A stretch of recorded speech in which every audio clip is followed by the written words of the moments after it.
Assalamualaikum warahmatullahi wabarakatuh. Perkenalkan, nama saya Sri Mulyana dengan NIM 22150096.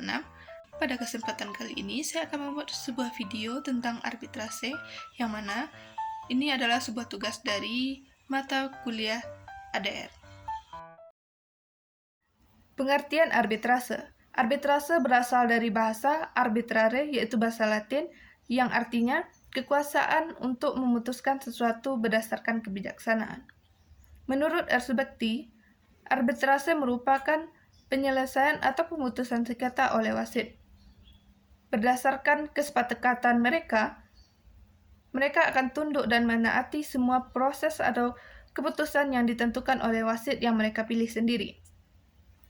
Selanjutnya, menurut Undang-Undang Nomor 30 Tahun 1999, arbitrase merupakan cara penyelesaian sengketa perdata di luar pengadilan umum yang didasarkan pada perjanjian arbitrase yang ditulis secara tertulis oleh para pihak yang bersengketa. Jadi, dapat disimpulkan bahwa arbitrase merupakan suatu cara penyelesaian sengketa perdata di luar pengadilan dan para pihak dapat menentukan arbiternya masing-masing, kemudian merupakan suatu perjanjian yang dibuat tertulis.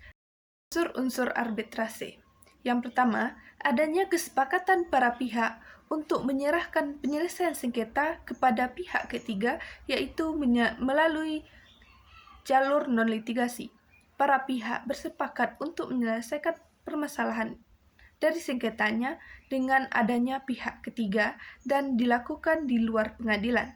Yang kedua, sengketa yang dapat diselesaikan hanyalah sengketa yang mengenai ruang lingkup perdagangan, yang mana arbitrasi dapat digunakan hanya untuk sengketa yang berkaitan dengan perdagangan. Yang ketiga, adanya kekuatan hukum yang mengikat para pihak, yang mana jika arbitrase telah dijalankan, maka hukumnya akan mengikat para pihak yang bersengketa.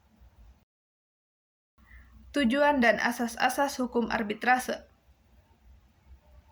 Tujuan arbitrase adalah untuk menyelesaikan perselisihan di bidang perdagangan, bisnis, dan hak pribadi lainnya dengan mengeluarkan keputusan yang cepat dan adil tanpa adanya formalitas dan proses yang berbelit yang dapat menghambat proses penyelesaian perselisihan. Asas-asas hukum arbitrase. Yang pertama, asas kesepakatan. Para pihak bersepakat untuk menyelesaikan sengketa di luar pengadilan. Yang kedua, asas musyawarah. Diupayakan penyelesaian sengketa melalui pihak ketiga dengan musyawarah, yaitu arbiter. Yang ketiga, keputusan arbitrase merupakan keputusan yang mengikat dan final. Jadi, keputusan arbitrase bersifat final dan mengikat dan tidak ada upaya hukum lain. Karakteristik arbitrase. Yang pertama, arbitrase merupakan proses pengadilan swasta di mana penyelesaian sengketanya diputus oleh seorang hakim yang disebut dengan arbiter. Yang kedua, arbitrase dimulai ketika telah ada kesepakatan dan perjanjian dari kedua belah pihak. Artinya, proses penyelesaian sengketa melalui arbitrase dapat dilaksanakan ketika telah ada kesepakatan dari kedua belah pihak. Yang ketiga, arbitrase mengenyampingkan proses pengadilan di pengadilan. Artinya, proses pengadilan dalam arbitrase dilaksanakan di luar pengadilan.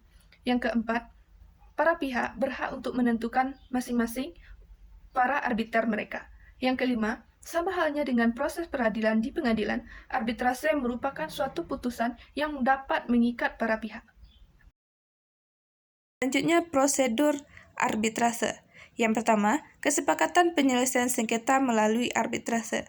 Para pihak bersepakat untuk menyelesaikan sengketa melalui arbitrase merupakan salah satu kesepakatan awal dalam prosedur arbitrase.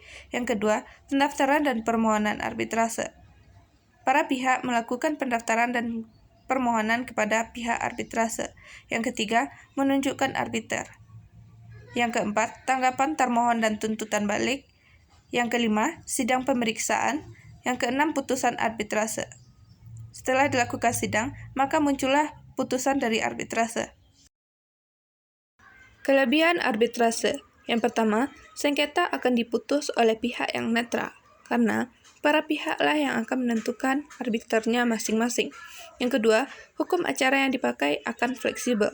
Yang ketiga, kecepatan penyelesaian sengketa lebih terjamin karena lamanya penyelesaian sengketa akan disepakati oleh para pihak. Yang keempat, dalam arbitrase, penyelesaian sengketanya bersifat rahasia dan pribadi. Yang kelima, final dan mengikat dan langsung dapat dieksekusi. Yang keenam, dalam sengketa internasional, eksekusi dapat dilakukan di luar yurisdiksi suatu negara. Bukan hanya saja kelebihan yang dimiliki oleh arbitrase, tapi arbitrase juga memiliki kekurangan. Yang pertama, dalam penyelesaian sengketa melalui arbitrase, biayanya lebih mahal daripada pengadilan negeri. Yang kedua, tidak semua kasus dapat diselesaikan melalui forum arbitrase, karena biasanya forum penyelesaian ini hanya dapat menyelesaikan sengketa seperti sengketa perdagangan dan sengketa bisnis. Perjanjian arbitrase. Yang pertama, factum de compromitendo. Para pihak bersepakat untuk mengikatkan dirinya untuk menyelesaikan sengketa yang mungkin timbul pada masa yang akan datang dengan forum arbitrase. Artinya, para pihak bersepakat untuk membuat perjanjian jika suatu saat nanti atau pada masa yang akan datang terjadi perselisihan, maka forum yang dapat dilaksanakan atau dilakukan yaitu arbitrase. Yang mana akta atau perjanjian ini dibuat sebelum terjadinya perselisihan antara kedua belah pihak.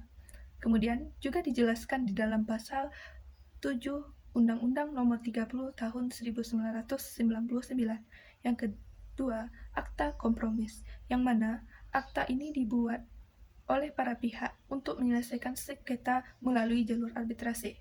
Yang mana akta ini dibuat ketika suatu perselisihan telah terjadi, maka dengan kesepakatan para pihak dilakukanlah dengan jalur alternatif yaitu arbitrase. Yang mana penjelasan ini juga dijelaskan di dalam pasal 9 nomor 30 tahun 1999. Dan sekian materi arbitrase pada kali ini yang dapat saya sampaikan dan semoga bermanfaat. Assalamualaikum warahmatullahi wabarakatuh.